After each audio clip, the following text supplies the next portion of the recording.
So today we're doing something a little bit different. We're actually going to start with the demo because it's going to take a long time to heat up in this crock pot.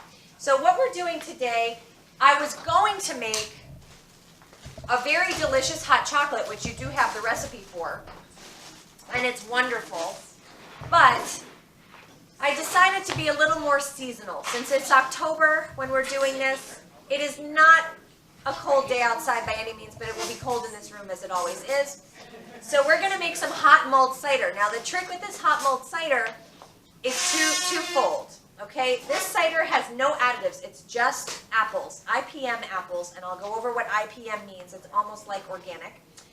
And no added preservatives, no added sugars, no added scary things. The other aspect of this mulled cider is that it contains very good medicinal herbs, some dried, some ground, and some fresh. So we're going to be going over that now. So I'm going to show you how this works. And this is not a recipe that you have, so you're going to want to take notes on this if it's something that you like. It's a pretty straightforward mulled cider recipe. So this is the cider. I got this over at Red Fire Farm, my favorite place in the whole wide world to get good quality organic and IPM produce. Where is it located? It's in Granby, just over the line from Ludlow. Red Fire. Red Fire Farm. They have a great website. Thank you, Micah. Red Fire. Oh, can you not see? Does this need to? Fire cider, we're going to be going over that later. A different cider. Yes, that's correct. I don't know if we're actually going to need all of this. It's called just This is called mulled medicinal apple cider. Okay, so the first thing is we all have these powdered spices in our cabinets, right? They smell very aromatic. And what I used are some spices that are known for their medicinal and nutritive qualities. So I used cinnamon.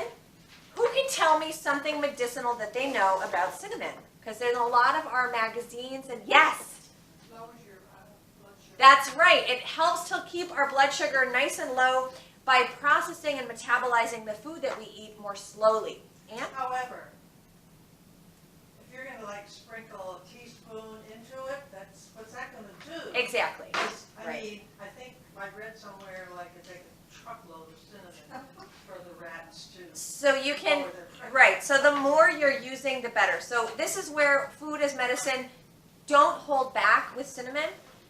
The only issue with cinnamon is that it can actually slightly slow down your metabolism just a little bit. So if you're someone who is really fighting with a slow metabolism, you might want to not have too much cinnamon. But I put cinnamon on everything. It's great, obviously, this time of year, pumpkin spice, apple spice, everything has cinnamon in it. And it's a really good time of year. Another medicinal thing about cinnamon is it can kill germs. So it's beneficial for cold and flu season for that reason as well. So it is not metabolism boosting, but it helps us to process sugars more slowly and to keep our blood sugar stable. So it's a wonderful tool for diabetic people. And for those people who are trying to slow their metabolism, such as people with hyperthyroidism.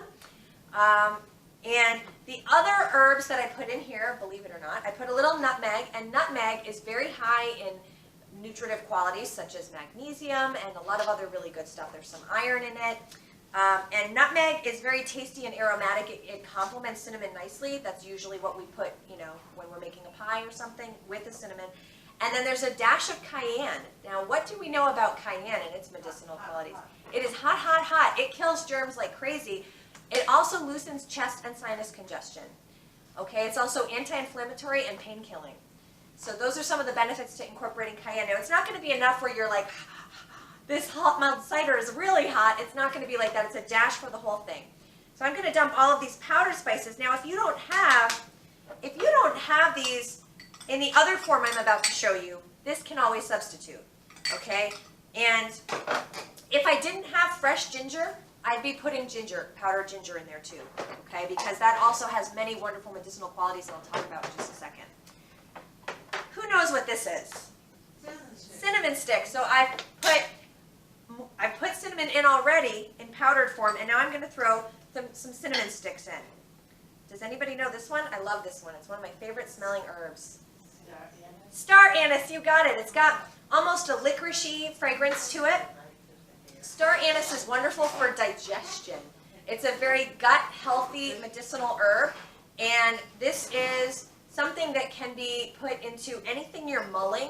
It's also used in a lot of Vietnamese cooking. So if you like pho, like Vietnamese pho dishes, which is like a noodly soup dish, there's almost always star anise in the broth with that. And it helps with digestion. It's got a bitter, digestive, carminative quality to it, which helps us to digest our food. So I've got a few of these. And here's another medicinal herb that a lot of us use around the holidays. Can anybody see and can tell me what that is? It's very tiny. Clove, you got it. Whole cloves. And again, could I use powdered anise and powdered cloves if I didn't have them? Yes. It's better to use, bless you, the whole herb. But these will do in powdered form in a pinch if it's all you've got. So this is what this unit is all about today, is medicine that's in our own home already. Medicine that we can make for ourselves using food as medicine as well. So cloves, does anybody know what clove is good for? What do people do with clove when they're not putting it in their food? Have you ever? Yeah, because it's got aromatherapeutic qualities, absolutely. Have you ever seen somebody put clove in their mouth and chew on it? It's very good for oral health, exactly. It's great for pain relief. It can help to relieve headaches and it can help to relieve toothaches. It's also anti-inflammatory by chewing on it and sucking on it. Yep. It also freshens the breath. It helps to tone the gums. Cinnamon is also super good for oral health. You can actually brush when you're using like a baking soda toothpaste. You can throw a little cinnamon or ground clove in there, as long as you don't do it all the time, because it does have kind of a scratchy, or you don't want to damage the enamel in your teeth. But cinnamon is very antibacterial, and so is clove. And clove has almost a numbing quality, so if you're having tooth or gum problems, it's really beneficial. It's also got similar digestive benefits of being like a healthy carminative effect on the digestive tract, so it helps you digest your food. So that's going in. So I've got, I would say, 5 or 6 of these going in. So 3 cinnamon sticks, yeah. Are those stronger than the powdered? Yes, slightly. So the thing with most powdered herbs, when they powder it, they mash it up and it gets exposed to high temperatures. So it kills some of the medicinal qualities as well as some of the aromatic qualities. So that's why using it whole is always better, if you can. Now, this is fresh organic ginger in here.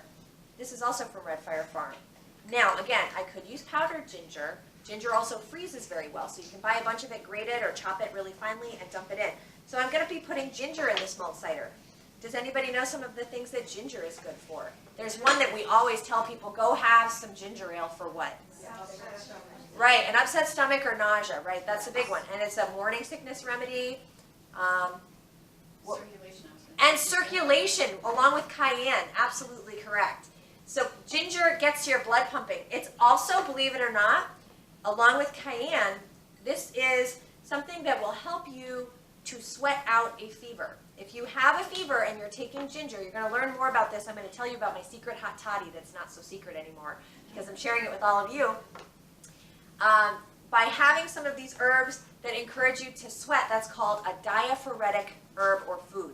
Diaphoretic herbs and foods make you sweat, which lowers your temperature because you have sweat on the surface of your skin at that point, which brings a fever down. So ginger is notoriously, well, it's not notorious, it's wonderful for bringing fevers down.